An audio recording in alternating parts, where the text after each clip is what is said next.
Upon a hill our hospital was pride of Teignmouth town, but now the faceless bosses, they plan to close it down. Let's fight against the closure and fight like hell. The closure, for it will bring our ruin. We'll fight against the closure and fight like hell.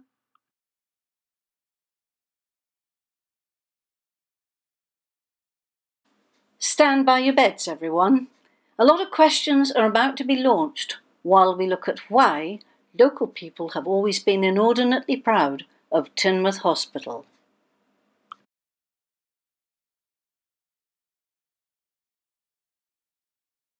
Sickness was rife in the 19th century, with endemic diseases like cholera putting the fear of God into people.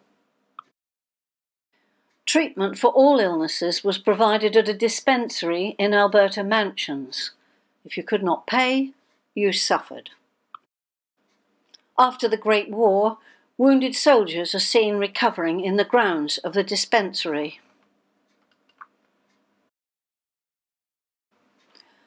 The townspeople began to work towards getting a purpose-built hospital, and one of the ways funds were raised was through the annual Teignmouth Carnival.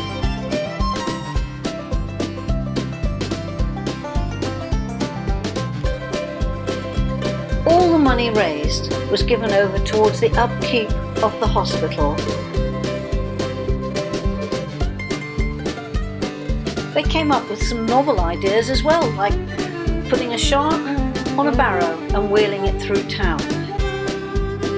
Locals used their talents in various entertainments. It was a true community effort, and Bishop Stainton also contributed. The people of Shoulden paid to support the village beds and organised egg weeks.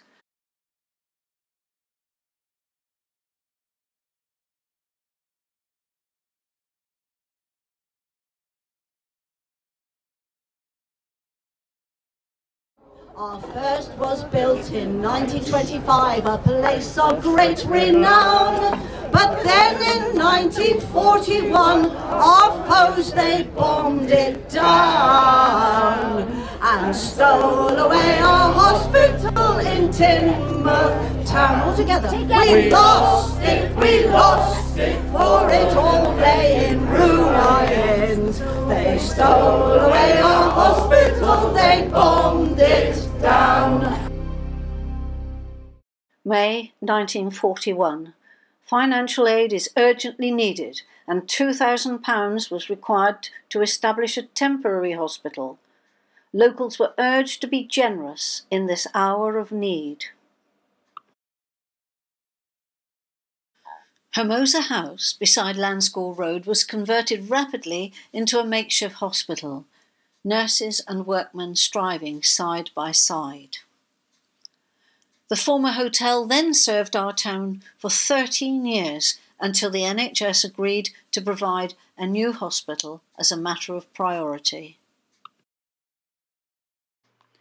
What a day of rejoicing it was in September 1954, when finally it was ready to be used.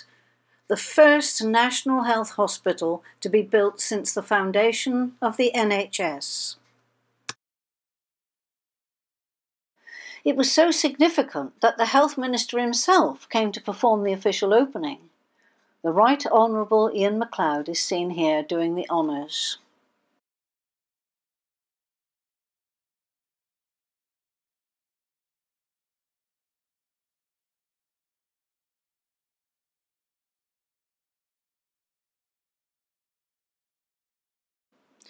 The League of Friends was formed the same year, led by local businessman Frank Russell. The League has done sterling work to provide equipment for the hospital and treats for the patients and staff. The wheels have turned with love and commitment to everyone's advantage. Dances on the pier, raffles, street collections, subscription events all helped raise funds, and over the years some £2 million has been collected.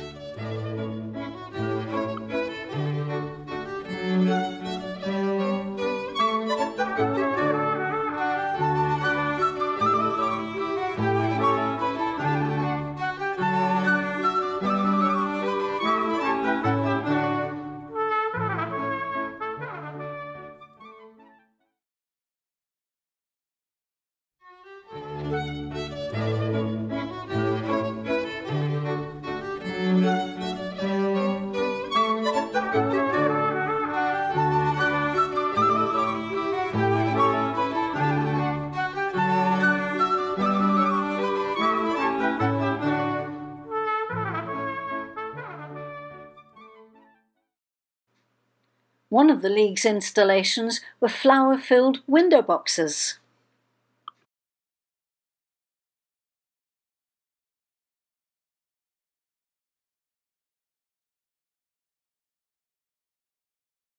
Thanks very much. Good afternoon, everybody. What a lovely afternoon. Are you having fun so far? Yes. Hope so. I think it's going to go on for plenty more hours yet. So, may I say, first of all, thank you very much to all the organisers of the event today for inviting me to come along. Let me take you back 3 months. I'm standing in Dawlish Leisure Centre. I've just been for a swim with our young son. And I'm standing naked in the dressing room. Water dripping everywhere, and I hear a voice across the dressing room. Can you come and open our summer fete? Good old Caught me at Colin. the right moment, Colin. Obviously, I had no hesitation in saying yes. So there's a moral there somewhere. If you want to get a West Country television presenter to come along, make sure you find them naked somewhere. And I'm sure they say yes.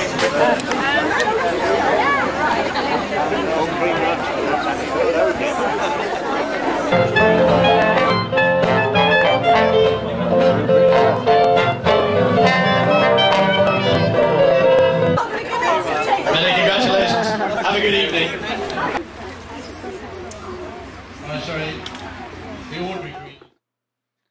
In the new millennium, things seem to be going as well as ever, with events drawing in the crowds. Over the years, many famous names came to open the fete, including Danny LaRue.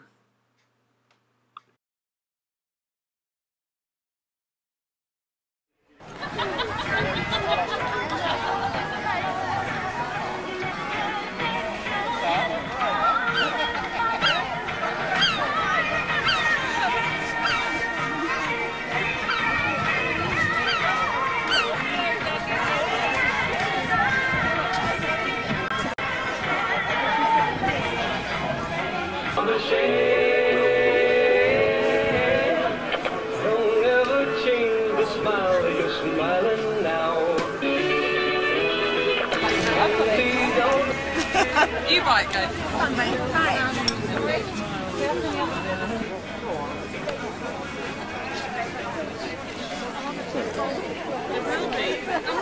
I would just like to welcome our Mayor this afternoon, Councillor Weeks and his wife, and now hand you over to our special guest today, Dougie Mance from Radio Devon, to officially open our fete.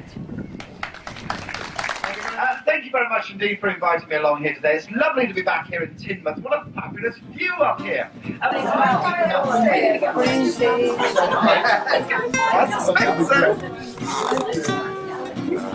stay here. I'll stay here. Some great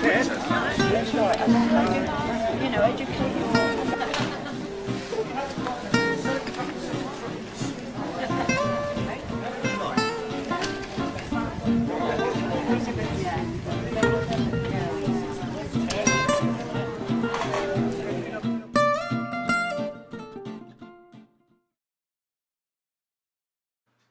But then suddenly, in 2002, we are told that one of the wards will close and the beds will be reduced to 13.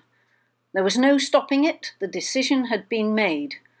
Townspeople were up in arms and a silent protest in the Triangle was staged, where around 300 people stood motionless for 15 minutes to express disapproval. Next, we were told that the hospital's future was safe.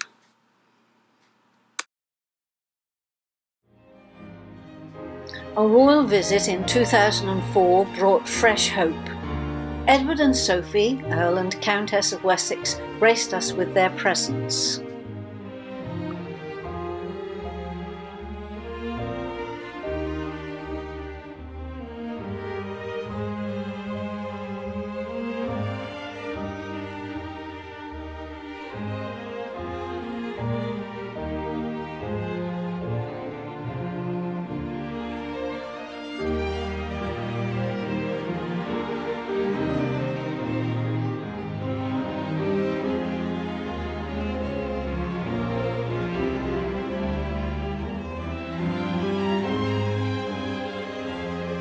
Prince Edward planted a tree and said all the right words to Teignmouth's great and good and a host of townspeople. It was all very uplifting.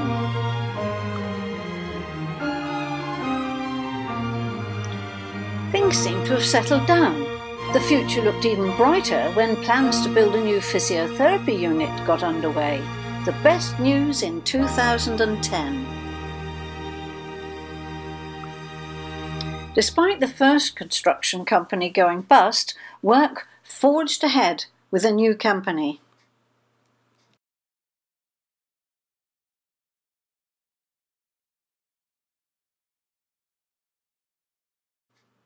On opening day, the fresh, bright space seemed to herald a new beginning.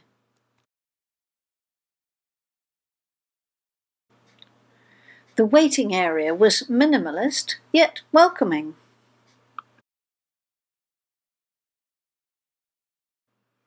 The League supplied 2/3 of its cost, a whopping £600,000, mostly money from you, the people of Teignmouth.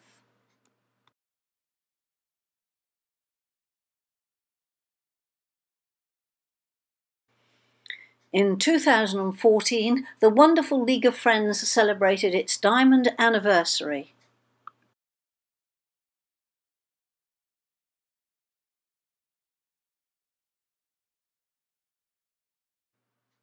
Our MP, Anne-Marie Morris, was invited to a celebratory event. And we know that our MP supports Teignmouth Hospital, for she told us so in 2011.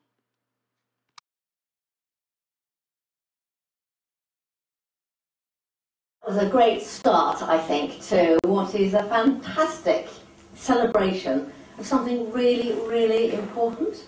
Do you know, there are many communities who come together to do a number of special things, but the League of Friends, I take my hat off to you, you know, to have raised £2 million and to work so tirelessly. And it's not just the money, I know there are plenty of other things you do. You are a real tribute to this community, to Teignmouth, and you're a shining example of what ought to happen in other parts of the country. So well done you, and I'm really looking forward to this film, because what you and I feel really passionate about is this hospital. And you know, community hospitals, I think, have sometimes been, you know, kind of the poor relations, shall we say, the district generals. People think about Torbay and they think about, you know, our hospital in Exeter. But, you know, without our community hospitals, without that heart, you know, that place where we know we're going to get fixed, we're going to get sorted out, you know, we kind of feel there's a bit of a gap in the community. So I'm with you all the way and absolutely fighting to keep this hospital. It's got a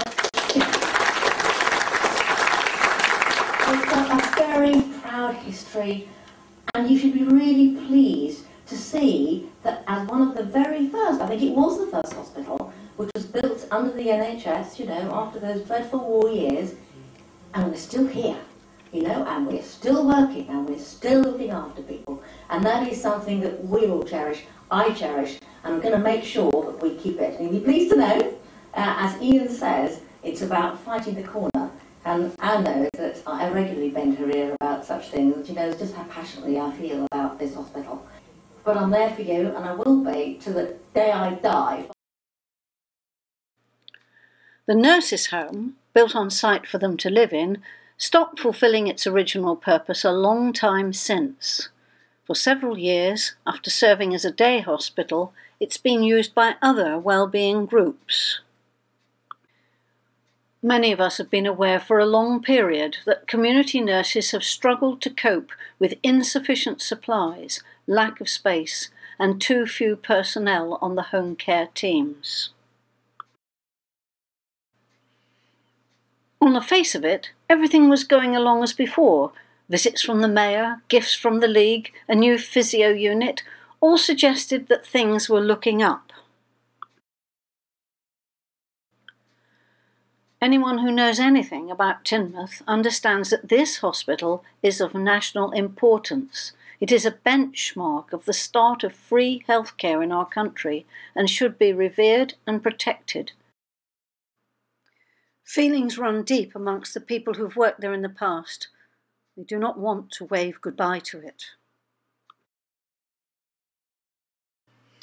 And what is it like for those who still work there to have their feelings of loyalty tested? Sadly, petitions organised have done little to influence decisions. Is there anyone listening to local opinion, we ask? Since May 2018, there have been rallies staged to raise awareness in this locality of the potential closure of our community hospital. After the last march, I met with the doctors to understand the reason behind their plans. They are right in identifying a problem, but I don't believe they've got the right solution. Torbay Hospital has its own tales of underfunding and overloading. RD&E is suffering, and to make it worse, the buses have been cut back, so Teignmouth residents can't easily get there. I urge the CCG to rethink. To look again at the problems that need fixing today. Don't get distracted by the property deals. Teignmouth Hospital has to be part of the solution, not part of the sell-off. Think again. Talk to the residents and local staff. Look at other options, other solutions and other ways of working. And consider too, in a few years, no doubt it will all change again. And having a hospital here will always be an asset. Don't sell it off. And finally, I urge all of you here to keep marching, keep singing and keep demonstrating, and together we will save Teignmouth Hospital! It was a bit of a fractious meeting, but in the end the majority of councillors, those that could vote, voted to save Teignmouth Hospital, to support us in saying we shouldn't close this hospital, and they're backing us. It now goes to consultation next month and then to the Health and Wellbeing Overview Scrutiny Committee at Devon County Council. So keep the pressure on, keep the campaigning. Is it Councillor Randall Johnson is the chairman of that committee? Do feel free to write to her and tell her you want to save Teignmouth Hospital. What I mean by this, that the era of moving all activity into fewer large hospitals and blindly and verbally closing community hospitals, that era is over. Hooray! 10 years of austerity, it's over. The CCG is tasked with deciding the hospital's eventual fate. The League of Friends President Frida Welton asks the CCG, what is stopping the CCG from bringing the hospital up to date and expanding the services to provide the wellbeing hub with the 3 GP practices? Surely it's possible that viability could be sustained by adding other services in the future, such as chemotherapy. Is the Brunswick Street site really large enough to accommodate a hotel and an arts centre, together with the hub proposed for the town's medical practices? There seems to be some doubt as to the reality of choosing this site.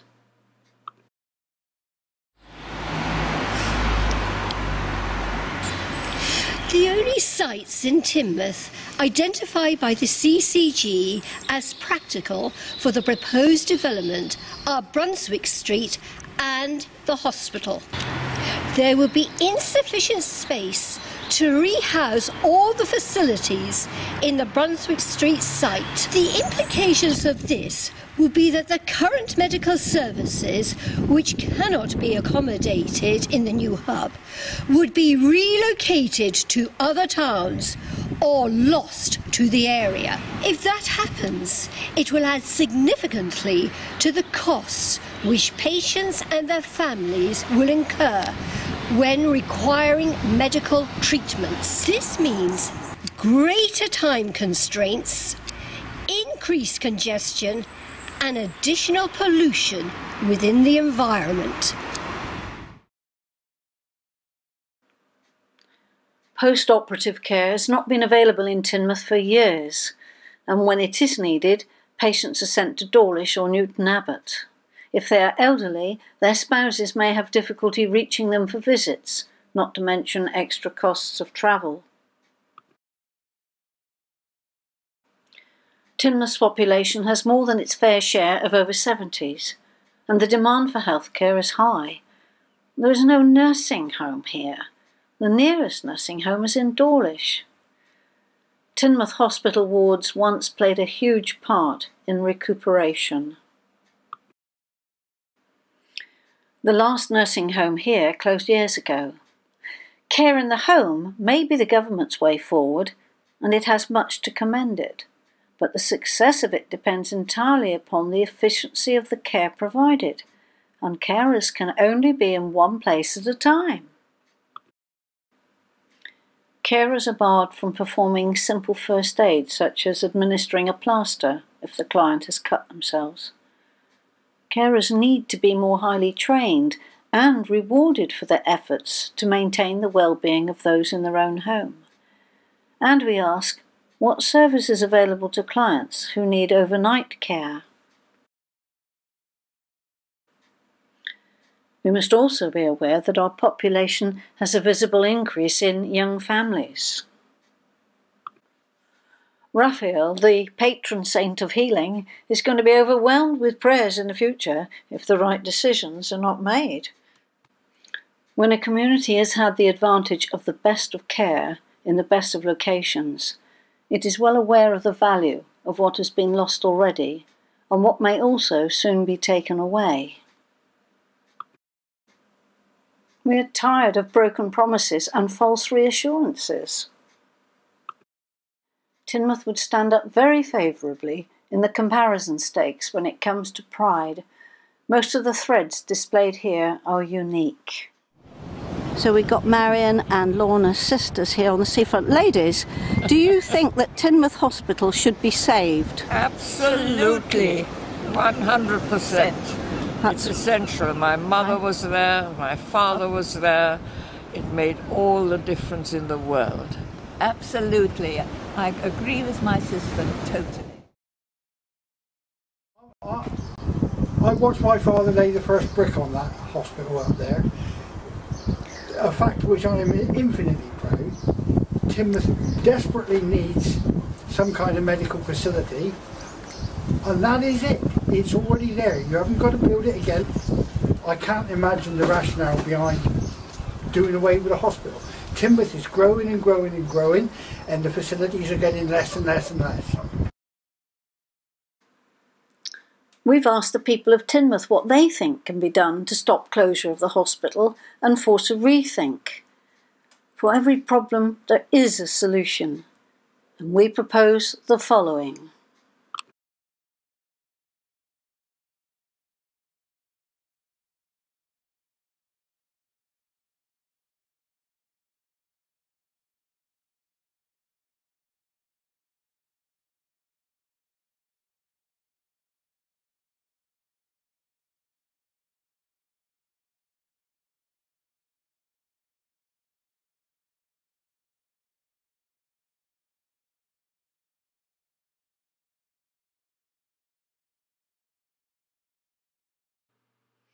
This could probably be achieved for far less than what it will cost to simply clear the Brunswick site.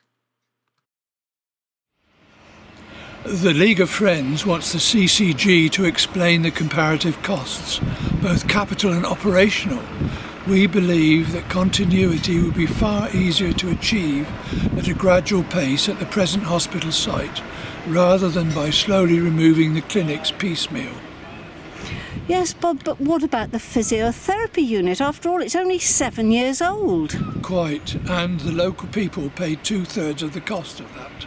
800 every month are being treated in that unit. Where are they to go in future, and at what cost to the NHS? We urge the CCG not to take a blinkered view of the hospital, but to direct their thinking towards a solution that will be to Teignmouth's benefit, not to its detriment. For 60 years we've cherished it, the League of Friends did well, but the wards are closed, the beds are gone. What's going to happen, who will tell? Let's fight against the closure and fight like hell. We'll fight against this closure and fight like hell.